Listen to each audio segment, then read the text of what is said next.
Is it worth it? Is it too expensive? Is it good quality? Should you buy it? Is it good for students? Is it good for artists? What are the pros? What are the cons? What are the swatches? What are some art pieces? All of that and more I'll go through in this video. Hey, welcome back to my channel. I make weekly art tutorials, paint-alongs and vlogs, and today I'm going to be doing a review of the Himi Miya Gouache set. So this is a little bit of a late review because I've had the Himi Miya Gouache set for quite a few months, and I think a benefit of me having used it so long is that I can answer quite a few of the questions not only in the video but also in the comments down below. So one of the first things that attracted me to the Himi Miya Gouache set is not only the fact that it seemed to be so popular online, but also its beautiful packaging. So it comes in 4 different colours: pastel green, pastel blue, pastel pink, pastel yellow. Yeah, yellow as well, and in an array of different sets, and I ended up getting the set of 24. So it comes in a hard firm plastic that kind of clips together to seal the paint and make sure that it stays wet. In that pack you also get a palette. In theory you could also use the lid as a palette if you wanted to, although I wouldn't really recommend that.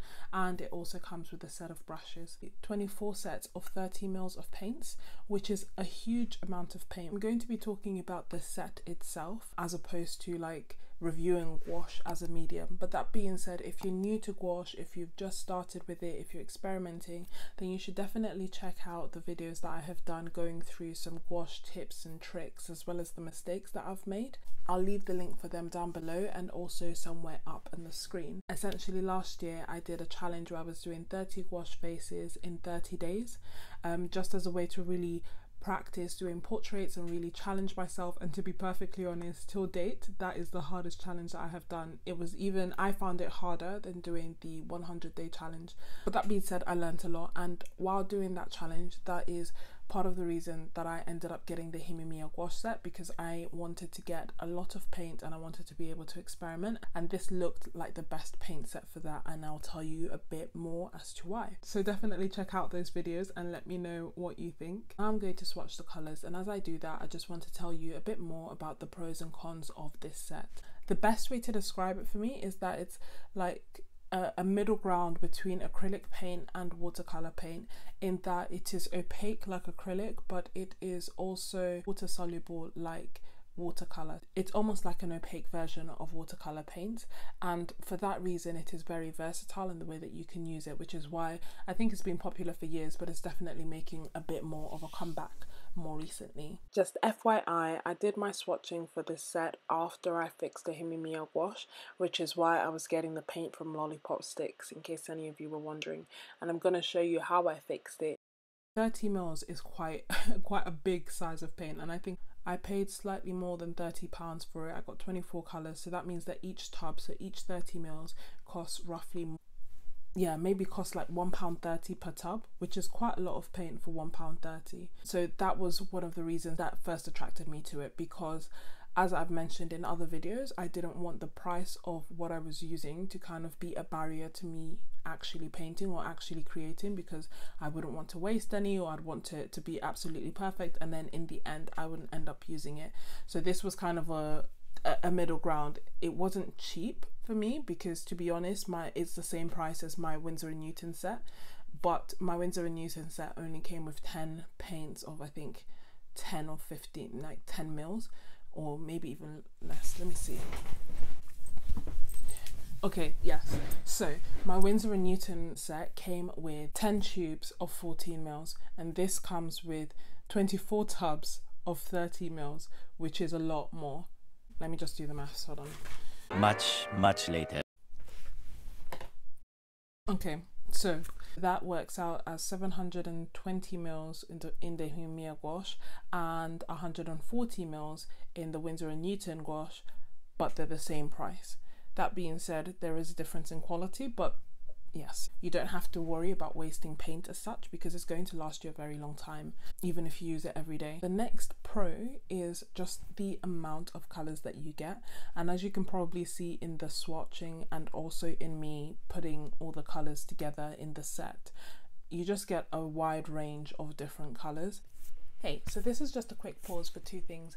One, let me know what is your favorite medium to use. Is it watercolor? Is it gouache? And why? And this is just a quick reminder to subscribe if you haven't already done so, and to thank you if you have. But regardless, thanks for watching. Let's get back into the video. For example, if you have a warm and a cool of the primary colours and a white, you should in theory have the colours that you need to paint. That being said, it is nice to have the option of not having to do that. It's good practice to learn, and I'm by no means an expert. I'm definitely still learning like more about colour theory and about mixing colours correctly and what colours are warm, cool, etc. But in this set, you don't have to worry about that because the majority of the colours are there. So I think if you're a beginner, then that can be a huge plus because you can just look at those colours and use them straight, or maybe mix them a little bit to get the colour that you really want. And also it, I think, inspires creativity a bit more, because when you're looking at the whole array of colours, I don't know, I just feel like more inspired to create different things or to use colours that I wouldn't normally have used because they are there. Whereas if they weren't there, I would just focus on the colours that I am comfortable mixing. So this is again just inspiring even more creativity, which is always a good thing. Another thing that I haven't mentioned yet is just the texture of it, like, or is that the word? The consistency of the paint is just really nice. It's not actually like jelly, it just feels like paint that you would get from a tube, maybe a little bit thicker, and then obviously you can add water to get different consistencies. And also the paint itself is quite easy to blend with, quite easy to blend to get different colors, quite easily to blend on the paper as well. So definitely a lot of pros. And then another thing that applies to pretty much all gouache, but it's also nice to know with this gouache, is that you can add water to reactivate it. If, for example, it dries on the palette with acrylic, that would pretty much be like goodbye, you can't use it anymore. God knows I've tried to use it and it hasn't worked. But with gouache, if it's on the palette, you can just wet it and start using it again. And that is one of the things that I love about gouache, because it does really minimize the amount of waste that you create because you can just reuse it. So a palette where you've painted is essentially a palette that you could carry around and use to paint later. It does crack sometimes, and some colors do crack more than others, and gouache is known for cracking. But that being said, it doesn't usually tend to cause much problems if you're keeping it flat or you're keeping it properly. Even if it cracks, you could then just re-wet it and it will go back to its consistency. So now that we've kind of gone through the pros, we can go through the cons. And the main cons, the set itself, or the packaging itself, and the paints are very heavy. So if you like painting on the go, or you like painting while traveling, etc., etc., this is not ideal because it's just heavy. Let's weigh it. Moment of truth. 1.2 kilos, which is a lot to carry, isn't it? And also it means that you wouldn't really be able to carry it as carry-on luggage. Another potential con is the light fastness.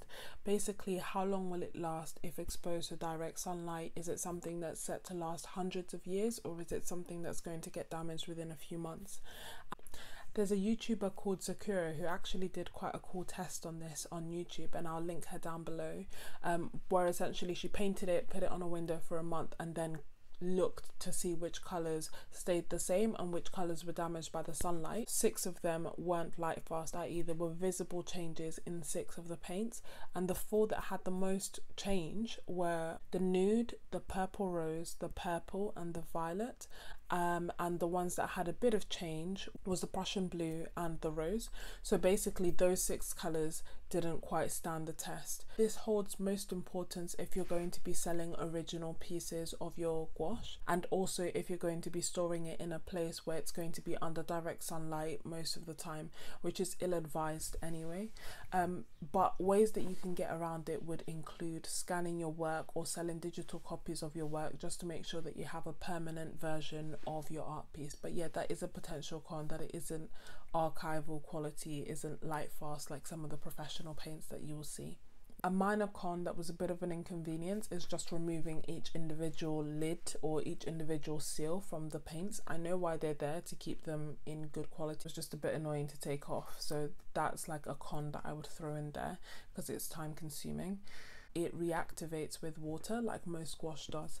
Now this is the reason that it could also be a con is the fact that when you're doing a painting, for example, if you decide to just take a light wash of gouache and go all over it and make it like really wet, then you're most likely going to activate the layers beneath it. And I found that with this activated quite quickly sometimes, which basically means that you end up mixing colors that you don't want to mix, making your painting muddy, or is just increasing frustration for no reason.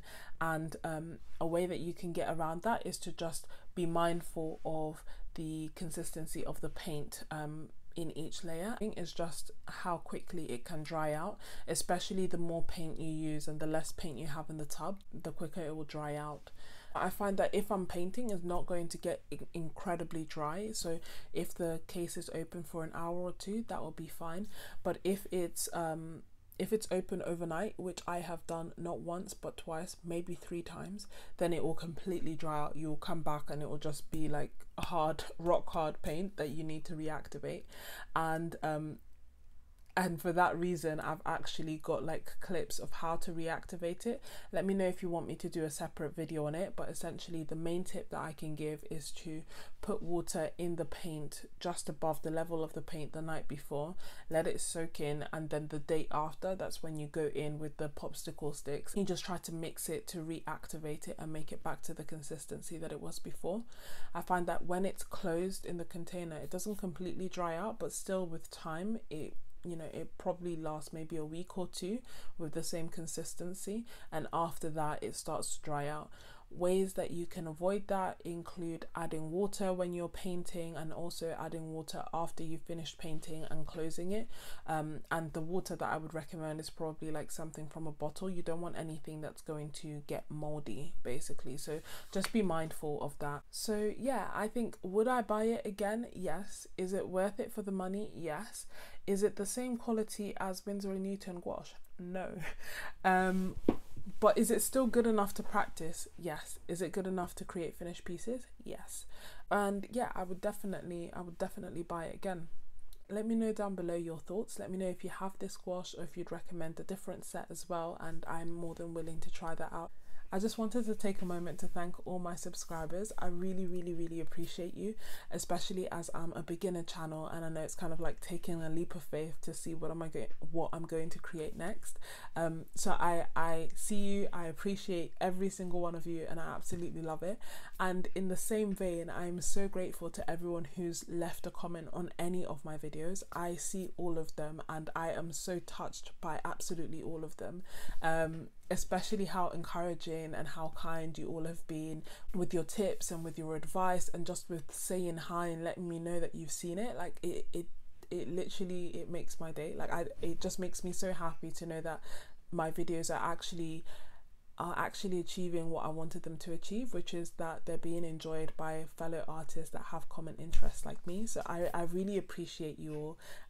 Thank you. I appreciate you. I love hearing from you, and your comments make my day, so I'm really grateful. In summary, the pros are the beautiful packaging, the palette and the brushes that also come with the set, as well as the fact that it's so affordable and you get so much paint for what you pay for. Keeping in the same vein, there's a good colour range with 24 colours. You get lots of paint. The paint has a great consistency, which it can come back to even if it does dry out, i.e. it can be reactivated, and it's non-toxic. The main cons associated with it is that it's not travel friendly because of its size and its weight. It does dry out when you're painting, and even more so if you leave it open for a longer period of time. It can be tricky to layer at times, and it's probably not light fast, i.e. it's not professional grade paints. So bearing all that in mind, I would give the packaging a 4 out of 5, the portability a 3 out of 5, the price a 5 out of 5, because to be honest I haven't seen better, the paint quality a 3.5 out of 5, the vibrancy I'd also give a 3.5 out of 5, and the colour range I think it's a 5 out of 5, and they do have even more colours. But yeah, I think you get more than enough in the 24 set. And you can pause here to see the summary in one place. Thank you so much for watching. I hope that you enjoyed the video and found it useful, and at the very least entertaining. and I'll see you next week. Let me see. No, don't do it. Okay.